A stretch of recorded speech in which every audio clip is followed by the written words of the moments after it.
ফেনীতে বন্যা পরিস্থিতির আরও অবনতি হয়েছে। ৩ নদীর বেড়িবাঁধের অন্তত ২০টি ভাঙা স্থান দিয়ে পানি ঢুকছে লোকালয়ে।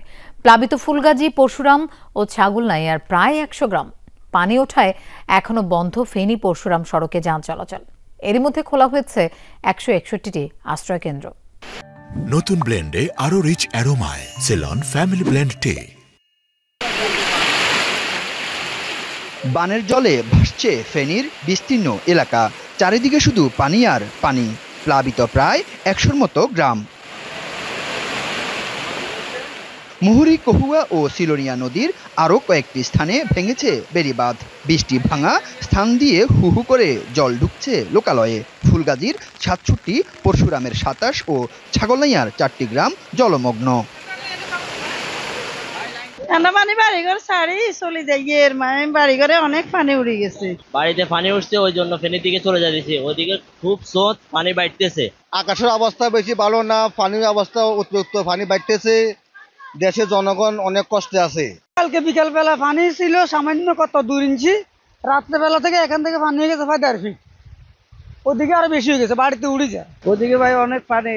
মুরগি খামারে ছিলাম, এই বুক পর্যন্ত পানি, অনেক কষ্ট করে পর্যন্ত আইছি ভাই। বাড়িঘর ডুবে গেছে, আর কিছু কিছু আছে এগুলো তো বিকাল পর্যন্ত এভাবে নামলে পানির তলে যাবে। বাড়িঘর, দোকানপাটও পানিতে নিমজ্জিত। ভবনের ছাদে গবাদি পশুর সাথে ঠাঁই নিয়েছেন কেউ কেউ। এখনো বন্ধ ফেনী পরশুরাম সড়কে যান চলাচল।